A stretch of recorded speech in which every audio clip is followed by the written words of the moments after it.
The Story of King Arthur and His Knights by Howard Pyle.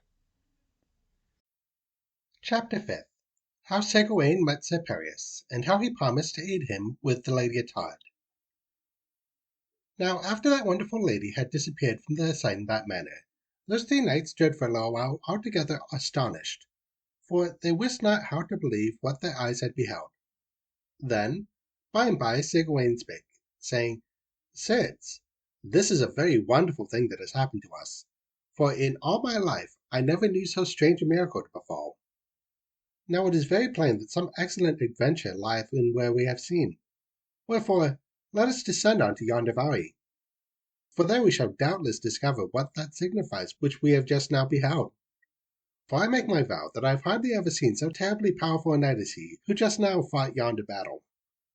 Wherefore, I can in no wise understand why, when he so nearly should have obtained a victory over his enemies, he should have surrendered himself to them as he did. And Sir Owain and Sir Marhaus agreed that it would be well to go down and inquire what was the meaning of that which they had beheld. So they three and their attendants rode down into the valley. And they rode forward until they had come to a certain glade of trees, and there they beheld three goodly pavilions that stood there, one pavilion of white cloth, the second pavilion of green cloth, and the third pavilion of scarlet cloth. Now as the three knights' companions drew nigh to the pavilions, there came forth two knights to meet them, and when Sir Gawain and Sir Owain saw the shields of those two, they immediately knew that they were Sir Brandiles and Sir Mador de la Porte. And in the same manner Sir Brandiles and Sir Mador de la Porte knew Sir Gawain and Sir Owain, and each party was very much astonished at the meeting of each other in so strange a place. So when they came together they gave one another very joyful greeting, and clasped hands with strong love and good fellowship. Then Sir Gawain made Sir Marhaus acquainted with Sir Brandiles and Sir Mador de la Porte, and thereupon the five knights all went together into those three pavilions, and discoursed the while with many great amity and pleasure. And when they had come into the pavilion of Sir Brandiles, they found there spread a good refreshment of white bread and wine of excellent savour.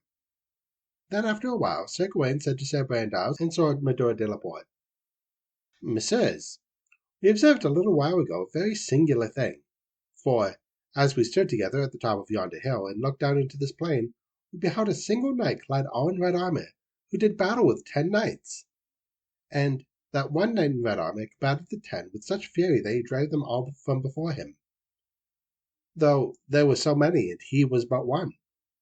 And I truly make my vow that I have hardly ever seen a knight show such great prowess in arms as he. Yet, when he had overcome all but 2 of those knights, and was in fair way to win a clear victory, he suddenly yielded himself unto the 2, and suffered them to take him and bind and drive him with great indignity from the field. Now I pray of ye, tell me what was the meaning of that which we beheld, and who was the knight who fought so great a battle and yet yielded himself so shamefully? At this Sir Brandiles and Sir Mador de la Porte made no answer, but directed their looks another way, for they knew not what to say. But when Sir Gawain beheld that they were abashed, he began more than ever to wonder what that thing meant. Wherefore he said, What is this? Why do ye not answer me? I bid ye tell me what is the meaning of your looks, and who is that red knight? Then, after a while, the Sir Mador de la Porte said, I shall not tell you, but you may come and see. Then Sir Gawain began to think that maybe there was something in this that would be better not to publish, and that, haply, he had best examine further into this matter alone. So he said to the other knights, Bide ye here a little, messieurs, and I will go with Sir Mador de la Porte. Sir Gawain went with Sir Mador de la Porte, and Sir Mador led him on to the white pavilion. And when they had come there, Sir Mador drew aside the curtains of the pavilion, and he said, Enter. And Sir Gawain entered. Now when he had come into the pavilion, he perceived that a man sat upon a couch of rushes covered with an azure cloth. And in a little he perceived that man was Sir Pereus. But Sir Pereus saw him not immediately, but sat with his head bowed, like one altogether overwhelmed by a great despair. But when Sir Gawain beheld who it was that sat upon the couch, he was greatly amazed and cried out, Ha! Is it thou, Sir Pereus? Is it thou?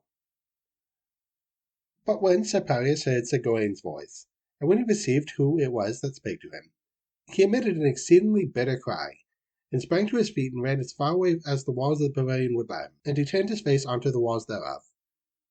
Then, after a while, Sir Gawain spoke very sternly to Sir Pelleas, saying, Messire, I am astonished and very greatly ashamed that a knight of King Arthur's royal court and of his round table should behave in so dishonourable a manner as I saw thee behave this day. For it is hardly to believe that a knight of such repute and nobility as thou would suffer himself to be taken and bound by two obscure knights, as thou didst suffer thyself this day. How couldst thou bring thyself to submit such indignity and insult? Now I do demand of thee that thou wilt explain this matter unto me.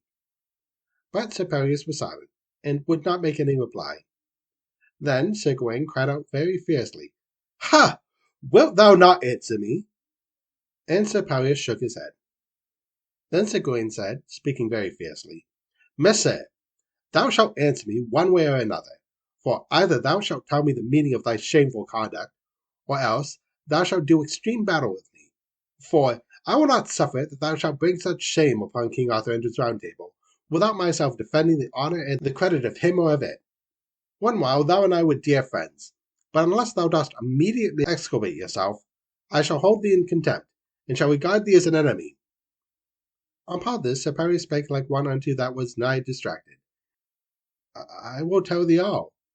And then he confessed everything unto Sir Gawain, telling all that had befallen since that time when he had left the May Court of Queen Guinevere to enter upon this adventure. And Sir Gawain listened unto him with great amazement. And when Sir Pelleas had made an end of telling all that had befallen him, Sir Gawain said, Sirs, this is very wonderful. Indeed, I cannot understand how thou camest to be so entangled in the charms of this lady, unless she had bewitched thee with some great enchantment. Unto this Sir Pelleas said, Yea, I believe that I have been bewitched, for I am altogether beside myself in this, and am entirely unable to contain my passion.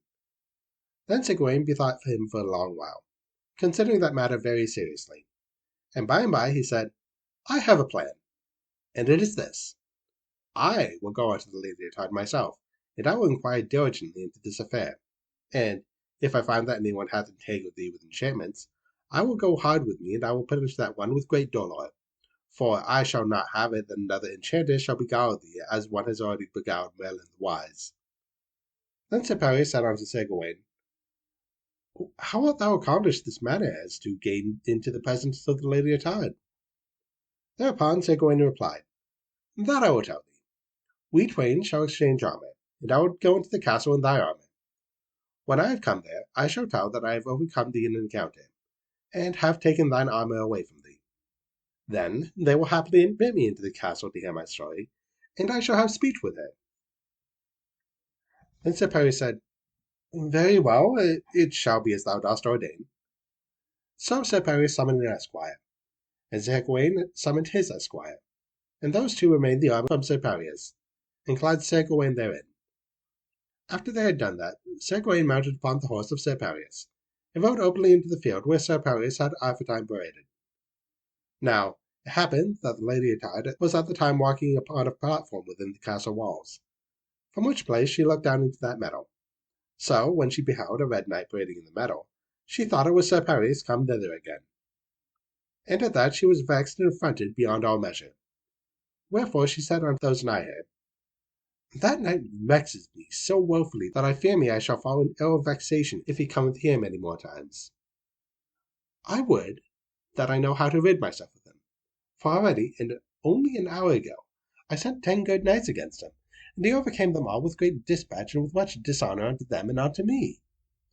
So she beckoned to the Red Knight, and when he had come nigh to the walls of the castle, she said to him, Sir Knight, why dost thou come hitherward to afflict me and to affront me? Canst thou not understand that more often thou comest to tease me in this manner, the more I do hate thee? Then Sir Gawain opened the umber of his helmet and showed his face, and the Lady Ettard saw that the Red Knight was not Sir Pelleas. And Sir Gawain said, Lady, I am not the one whom you suppose me to be, but another. For behold, I have taken thy enemy's armour upon my body. Wherefore thou mayst see that I have overcome him. For thou mayst suppose that it is hardly to be thought that I could wear this armour unless I took it from him by force of arms. Wherefore thou needst trouble thyself no more about him. Then the Lady Ettard could not think otherwise than this knight, whom she knew not, had indeed overthrown Sir Pelleas in a bout of arms, and had taken his armor away from him. And indeed she was exceedingly astonished that such a thing could have happened, for it appeared to her that Sir Pelleas was one of the greatest knights in the world. Wherefore she marvelled who this knight could be who had overthrown him in battle. So she gave command to sundry of those in attendance upon her, that they should go forth and bring that Red Knight into the castle, and that they could pay him great honour, for that he must assuredly be one of the very greatest champions in the world. Then Sir Gawain came into the castle, and was brought before the Lady Ettard, where she stood in a wonderfully large and noble hall. For that hall was illuminated by 7 tall windows of coloured glass, and it was hung around with tapestries and hangings, very rich, and of most excellent quality. Wherefore Sir Gawain was greatly astonished at the magnificence of all that beheld in that place. Now Sir Gawain had taken the helmet from off his head, and he bore it into his arm and against his hip, and his head was bare, so that all who were there could see his face very plainly. Wherefore they all perceived that he was exceedingly comely, and that his eyes were blue as steel, and his nose high and curved, and his hair and beard very dark and rich in colour. Moreover, his bearing was exceedingly steadfast and haughty, so that those who beheld him were awed by the great knightliness of his aspect. Then the Lady Ettard came to Sir Gawain and gave him her hand, and he kneeled down and set it to his lips. And the lady bespake him very graciously, saying, Sir Knight, it would give me a very great deal of pleasure if thou wouldst make us acquainted with thy name, and if thou wilt proclaim thy degree of estate unto us. Unto this Sir Gawain made reply, Lady, I cannot inform you those things at present, being just now vowed unto secrecy upon those points. Wherefore I do crave your patience for a little. Then the Lady Ettard said, Sir Knight, it is a great pity that we might not know thy name and thy degree. Nevertheless, though we are as yet in ignorance of thy quality, I yet hope that thou wilt give us the pleasure of thy company a while, and that thou wilt condescend to remain within this place for 2 days or 3, whilst we offer thee such refreshment as we are able to do. Now here a very untoward thing befell, and to wit it was this. The Lady Ettard had come to love that necklace of emeralds and opal stones and of gold that she had borrowed from Sir Pelleas, and that to such a degree that she had never let it depart from her, whether by day or by night. Wherefore she wore it at the moment hanging about her neck and her throat. So, as she talked to Sir Gawain, he looked upon that necklace, and the enchantment therein began to take a very great hold upon him. For he presently began to feel as though his heart was drawn with exceeding ardency out of his bosom and onto the Lady Ettard, so much that, in a little while, he could not at all keep his regard withdrawn from her. And the more he looked upon that necklace and the lady, the more did the enchantment of the jewel take hold upon his spirits. Accordingly, when the Lady Ettard spoke so graciously unto him, he was also very glad to accept her kindness. Wherefore he said, gazing very ardently at her in the whiles, Lady, thou art exceedingly gentle to extend such a great courtesy unto me. Wherefore I shall be glad beyond measure for to stay with thee for a short while. At these words the Lady Ettard was very greatly pleased, for she said to himself, Sith this knight, albeit I know not who he may be, must be a champion of extraordinary powers and of exalted achievement.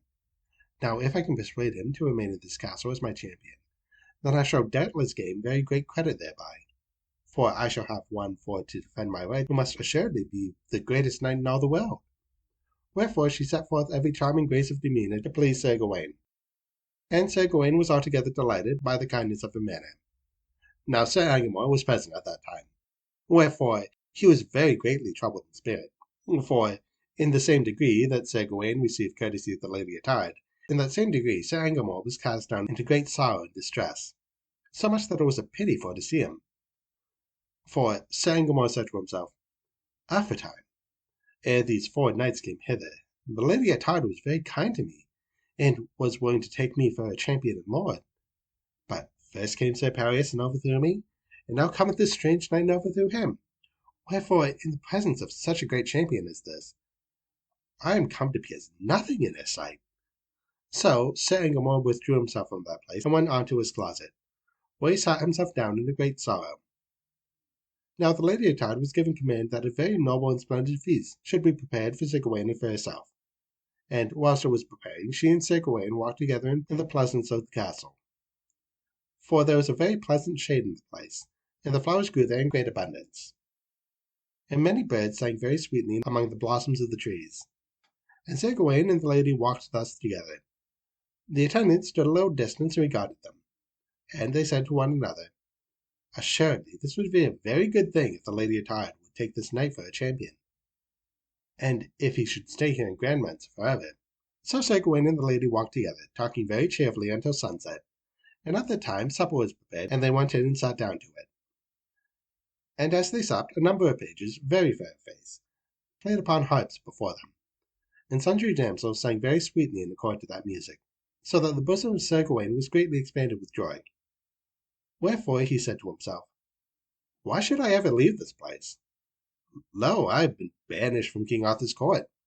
Then why should I not establish here a court of my own that might, in time, prove to be like his for glory?" And the Lady Atard was so beautiful in his eyes that this seemed to him to be a wonderfully pleasant thought. Now we turn on to Sir Paulias. For, after Sir Gawain had left him, the heart of Sir Paulias began to misgive him that he had not been wise. And at last he said to himself, "Suppose that Sir Gawain should forget his duty to me when he meeteth the Lady Atard, for it seems that happily she possesses some potent charm that might well draw the heart of Sir Gawain unto her. Wherefore, if Sir Gawain should have come into the circle of such enchantment as that, he may forget his duty unto me, and may transgress against the honor of his knighthood." And the more that Sir Paulias thought of this, the more troubled he grew in his mind. And so at last, when evening had fallen, he called an esquire unto him, and he said, "Go, and fetch me hither the garb of a black friar, for I would fain go on to the castle of Grandmance in disguise." So the esquire went as he commanded, and brought him such a garb, and Sir Paulias clad himself therein. Now, by that time, the darkness had come entirely over the face of the earth, so that it would have not been possible for anyone to know Sir Paulias, even if they had seen his face. So he went on to the castle, and they who were there, thinking he was a black friar, as he appeared to be, admitted him into the castle by the postern gate. So, as soon as Sir Paulias had come into the castle, he began to make diligent inquiry concerning where he might find the knight who had come thither in the afternoon. And those within the castle, thinking him to be a friar of black orders, said unto him, "What would ye with that knight?" To the which Sir Paulias said, "I have a message for him." There the castle said, "Ye cannot come at that knight just now, for he is in supper with the Lady Atard, and he holds it in pleasant discourse." At this Sir Paulias began to wax very angry, for he greatly misliked the thought that Sir Gawain should then make merry with the Lady Atard. So he said, speaking very sternly, "I must presently have speech with this knight, wherefore I bid ye to bring me unto him without delay." Then there the castle said, "Wait, and we will see if that knight is willing to have you come to him." So the attendants went on to that place where Sir Gawain sat at supper with the Lady Atard. And he said, "Sir Knight, there hath come hither a black friar who demandeth that he have pleasant speech with thee, and that he will not be denied, but continually maketh that demand." At this Sir Gawain was greatly troubled in his conscience, for he knew that he was not dealing honorably by Sir Paulias, and he pondered whether or not this black friar might be a messenger from his friend, but yet he could not see how he might deny such a messenger speech with him. So after a while of thought he said, "Fetch that black friar hither, and let him deliver his message to me." So Sir Paulias, in the garb of a black friar, was brought before the attendants into the outer room of the place where Sir Gawain sat at supper with the lady. But for a little time Sir Paulias did not enter the room, but stood behind the curtain of the anteroom and looked upon them, for he desired to make sure whether or no Sir Gawain was true to him. Now everything in that room, and the lady sat, was benight with extraordinary splendor, and it was illuminated by a light of several score of waxen tapers that sent forth a most delightful perfume as they burned. And as Sir Paulias stood behind the curtains, he beheld Sir Gawain and the Lady Atard as they sat at the table together, and he saw that they were filled with a pleasure in the company of one another. And he saw that Sir Gawain and the lady quaffed wine out of the same chalice, and that the cup was of gold. And as he saw those two making merry with one another, he was filled with great anger and indignation, for now he perceived that Sir Gawain had betrayed him. So, by and by, he could contain himself no longer, wherefore he took 5 steps into that room, and stood before Sir Gawain and the Lady Atard. And when they looked upon him in great surprise, he cast back the hood from his face, and they knew him.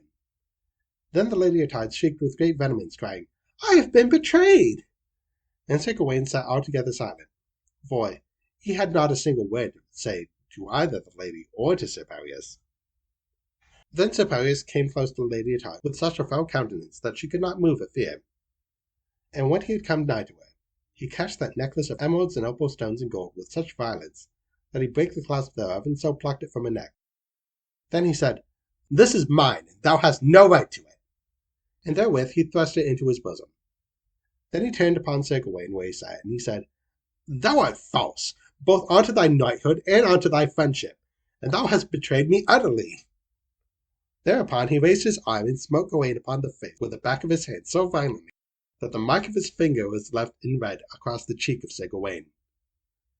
Then Sir Gawain froze pale as ashes, and he cried out, "Sir, I have in sooth betrayed me, but thou hast offered such affront to me that our injury is equal." To the which Sir Pelleas made reply, "Not so. For the injury I gave thee was only upon thy cheek, but the injury thou gavest me is upon my heart. Nevertheless, I will answer unto thee for the affront I have done for thee, but thou shalt also answer unto me for the offense thou hast done unto me, in that thou hast betrayed me." Then Sir Gawain said, I am willing to answer unto thee in full measure. And Sir Pelleas said, "Thou shalt indeed do so." Thereupon he turned and left that place, nor did he so much as look again at either Sir Gawain or at the Lady Ettard. But now that the Lady Ettard no longer had that magic collar about her neck, Sir Gawain felt nothing of the great enchantment that had aforetime drawn him so vehemently unto her. Accordingly, he now suffered a misliking for her as great as the liking which had aforetime drawn him unto her. Wherefore he said to himself, "How is it possible that for this lady I could have so betrayed my knighthood, and have done so much harm unto my friend?" So he pushed back his chair very violently and arose from that table with intent to leave her. But when the Lady Ettard saw his intent, she spake out with him with a very great anger, for she was very much affronted in that he had deceived her when he said that he had overcome Sir Pelleas. Wherefore she said with great heat, "Thou mayst go, and I am very willing for to have thee do so. For thou didst say false when thou didst tell me that thou hast overcome Sir Pelleas. For now I perceive that he is both stronger and nobler knight than thou, for he smote thee as though thou wert his servant, and thou yet bearest the mark of his fingers upon thy cheek." At this Sir Gawain was exceedingly wroth, and entirely filled with the shame of that which had befallen him. Wherefore he said, "Lady, I think thou hast bewitched me to bring me to such a pass of dishonour. As for Sir Pelleas, look forth in that meadow tomorrow, and see if I do not put a deeper mark into him than ever he had put upon me." Wherefore he left that place and went down into the courtyard, and called upon the attendants who were there for to fetch him his horse. So they did as he commanded, and he straightway rode forth into the night. And he was very glad of the darkness of the night, for it appeared to him that it was easier to bear his shame in the darkness. Wherefore, when he had come to the glade of trees, he would not enter the pavilion where his friends were. And also, when Sir Owain and Sir Marhaus came out unto him and bade him to come in, he would not do so, but stayed without in the darkness. For he said unto himself, "If I go in where there is a light, haply they will behold the mark of Sir Pelleas' hand upon my face."